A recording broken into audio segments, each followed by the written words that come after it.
ओम शांति। 8 अप्रैल 2024।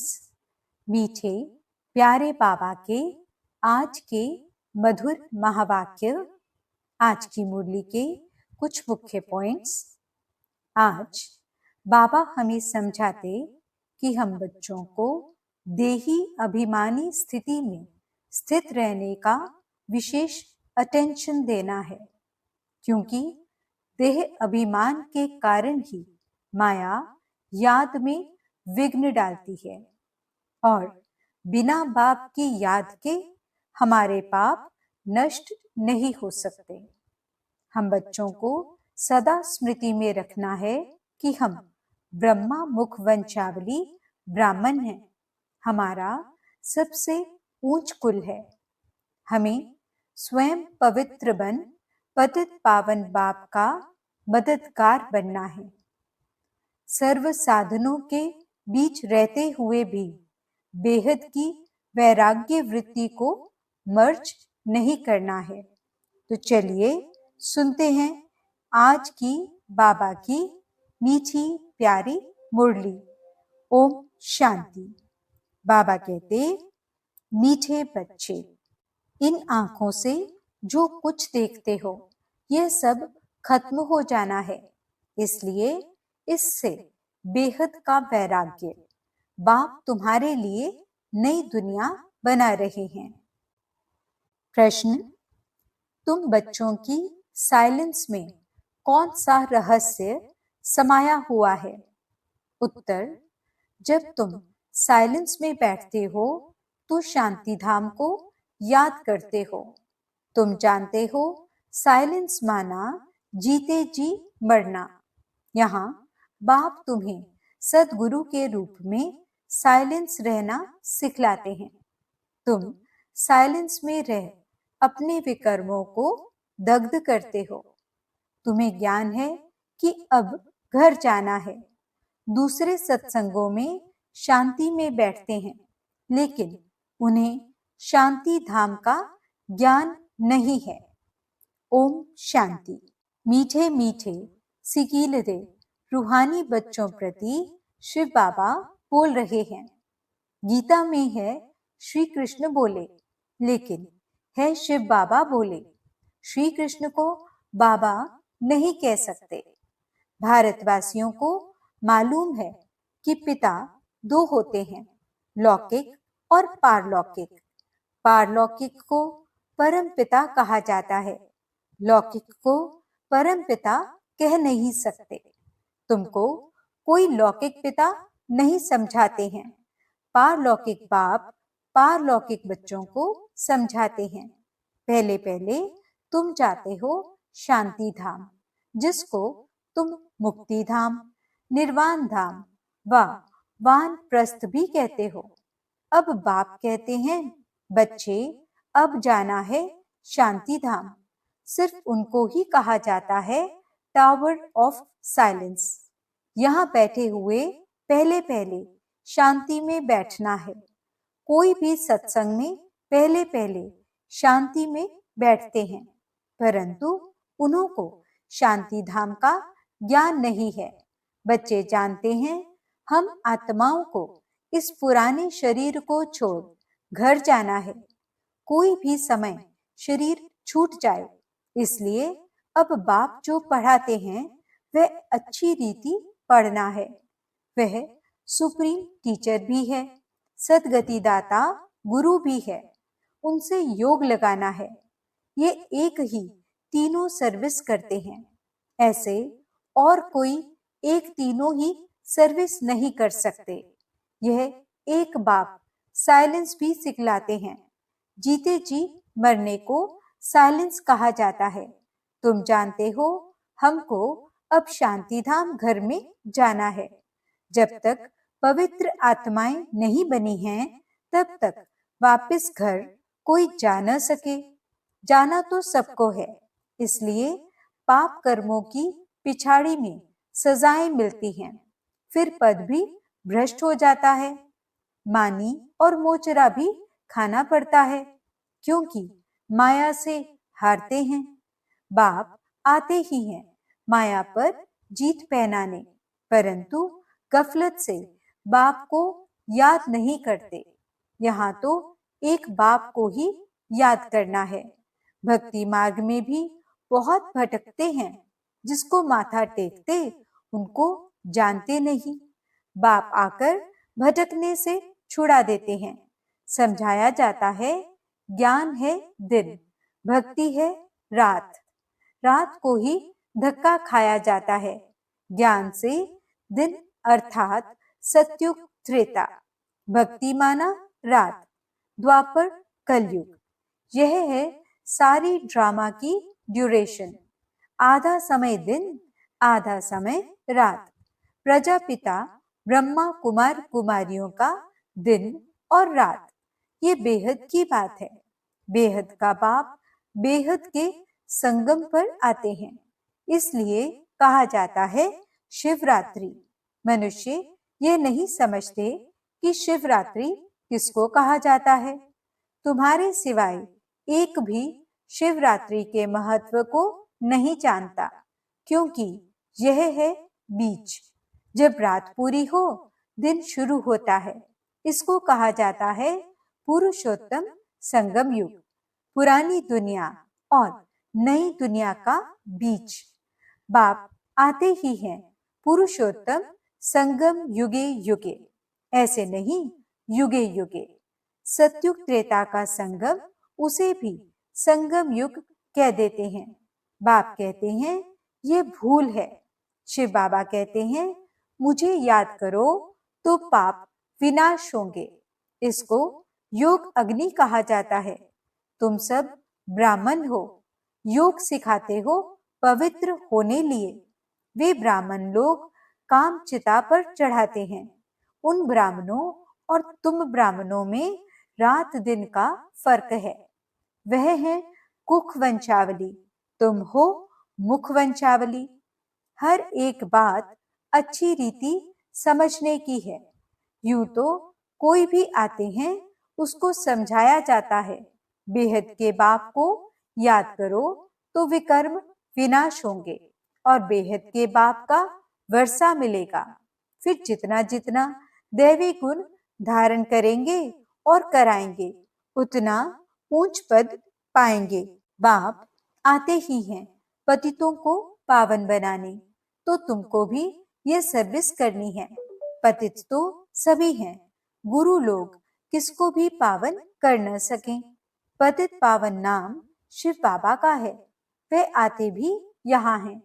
जब सभी पूरे पतित बन जाते हैं ड्रामा के प्लान अनुसार, तब बाप आते हैं। पहले पहले तो बच्चों को अल्फ समझाते हैं। मुझे याद करो, तुम कहते हो ना वह पतित पावन है। रूहानी बाप को कहा जाता है पतित पावन। कहते हैं हे भगवान अथवा हे बाबा, परंतु परिचय किसको भी नहीं। अभी तुम संगम वासियों को परिचय मिला है, वह हैं नर्कवासी। तुम नर्कवासी नहीं हो। हाँ, अगर कोई हार खाता है तो एकदम गिर पड़ते हैं कि कमाई चट हो जाती है। मूल बात है पतित से पावन होने की। यह है ही विशेष दुनिया, वह है वाइसलेस दुनिया, नई दुनिया जहां देवताएं राज्य करते हैं। अभी तुम बच्चों को मालूम पड़ा है, पहले पहले देवता ही सबसे जास्ती जन्म लेते हैं। उसमें भी जो पहले पहले सूर्यवंशी हैं, वे पहले आते हैं। 21 पीढ़ी वर्षा पाते हैं। कितना बेहद का वर्षा है, पवित्रता सुख शांति का। सत्युग को पूरा सुखधाम कहा जाता है। त्रेता है सहमी, क्योंकि दो कला कम हो जाती है। कला कम होने से रोशनी कम होती जाती है। चंद्रमा की भी कला कम होने से रोशनी कम हो जाती है। आखिरी बाकी लकीर जाकर बचती है। नील नहीं होता, तुम्हारा भी ऐसे है, नील नहीं होते। इसको कहा जाता है आटे में नमक। बाप आत्माओं को बैठ समझाते हैं। यह है आत्माओं और परमात्मा का मेला। ये बुद्धि से काम लिया जाता है। परमात्मा कब आते हैं? जब बहुत आत्माएं अथवा बहुत मनुष्य हो जाते हैं, तब परमात्मा मेले में आते हैं। आत्माओं और परमात्मा का मेला किस लिए लगता है? वह मेले तो मेले होने के लिए हैं। इस समय तुम बागवान द्वारा कांटे से फूल बन रहे हो। कैसे बनते हो? याद के बल से। बाप को कहा जाता है सर्वशक्तिमान। जैसे बाप सर्वशक्तिमान है, वैसे रावण भी कम शक्तिमान नहीं है। बाप खुद ही कहते हैं माया बड़ी बलवान है, दुस्तर है। कहते हैं बाबा हम आपको याद करते हैं, माया हमारी याद को भुला देती है। एक दो के दुश्मन हुए ना, बाप आकर माया पर जीत पहनाते हैं। माया फिर हरा देती है। देवताओं और असुरों की युद्ध दिखाई है, परंतु ऐसे कोई है नहीं। युद्ध तो यह है, तुम बाप को याद करने से देवता बनते हो। माया याद में विघ्न डालती है, पढ़ाई में विघ्न नहीं डालती, याद में ही विघ्न पड़ते हैं। घड़ी घड़ी माया भुला देती है। देह अभिमानी बनने से माया का थप्पड़ लग जाता है। कामी जो होते हैं उनके लिए बहुत कड़े अक्षर कहे जाते हैं। यह है ही रावण राज्य। यहाँ भी समझाया जाता है पावन बनो, फिर भी बनते नहीं। बाप कहते हैं बच्चे विकार में मत जाओ, काला मुंह मत करो। फिर भी लिखते हैं बाबा माया ने हार खिला दी, अर्थात काला मुंह कर बैठे। गोरा और सांवरा है ना, विकारी काले और निर्विकारी गोरे होते हैं। श्याम सुंदर का भी अर्थ सिवाय तुम्हारे दुनिया में कोई नहीं जानते। श्री कृष्ण को भी श्याम सुंदर कहते हैं। बाप उनके ही नाम का अर्थ समझाते हैं। स्वर्ग का फर्स्ट नंबर प्रिंस था, सुंदरता में नंबर 1 ये पास होता है। फिर पुनर्जन्म लेते लेते नीचे उतरते उतरते काले बन जाते हैं, तो नाम रखा है श्याम सुंदर। ये अर्थ भी बाप समझाते हैं। शिव बाबा तो है ही एवर सुंदर, वह आकर तुम बच्चों को सुंदर बनाते हैं। पतित काले पावन सुंदर होते हैं, नेचुरल ब्यूटी रहती है। तुम बच्चे आए हो कि हम स्वर्ग का मालिक बने। गायन भी है शिव भगवानुवाच, माताएं स्वर्ग का द्वार खोलती हैं, इसलिए वंदे मातरम गाया जाता है। वंदे मातरम तो अंडरस्टूड पिता भी है। बाप माताओं की महिमा को बढ़ाते हैं। पहले लक्ष्मी, पीछे नारायण। यहाँ फिर पहले मिस्टर, पीछे मिसेस। ड्रामा का राज ऐसा बना हुआ है। बाप रचयिता पहले अपना परिचय देते हैं। एक है हद का लौकिक पाप, दूसरा है बेहद का पारलौकिक पाप। बेहद के बाप को याद करते हैं, क्योंकि उनसे बेहद का वर्षा मिलता है। हद का वर्षा मिलते हुए भी बेहद के बाप को याद करते हैं। बाबा आप आएंगे तो हम और संग तोड़ एक आपसे ही जोड़ेंगे। ये किसने कहा? आत्मा ने। आत्मा ही इन ऑर्गन्स द्वारा पाठ बजाती है। हर एक आत्मा जैसे जैसे कर्म करती है, ऐसे ऐसे जन्म लेती है। साहूकार गरीब बनते हैं, कर्म है ना। ये लक्ष्मी नारायण विश्व के मालिक हैं। इन्होंने क्या किया ये तो तुम जानते हो और तुम ही समझा सकते हो। बाप कहते हैं इन आंखों से तुम जो कुछ भी देखते हो उससे वैराग्य, ये तो सब खत्म हो जाना है। नया मकान बनाते हैं तो फिर पुराने से वैराग्य हो जाता है। बच्चे कहेंगे बाबा ने नया मकान बनाया है, हम उसमें जाएंगे। यह पुराना मकान तो टूट फूट जाएगा। यह है बेहद की बात। बच्चे जानते हैं बाप आया हुआ है स्वर्ग की स्थापना करने। ये पुरानी छीछी दुनिया है। तुम बच्चे अभी त्रिमूर्ति शिव के आगे बैठे हो। तुम विजय पहनते हो। वास्तव में तुम्हारा ये त्रिमूर्ति कोट ऑफ आर्म्स है। तुम ब्राह्मणों का ये कुल सबसे ऊंचा है, चोटी है। यह राजाई स्थापन हो रही है। इस कोट ऑफ आर्म्स को तुम ब्राह्मण ही जानते हो।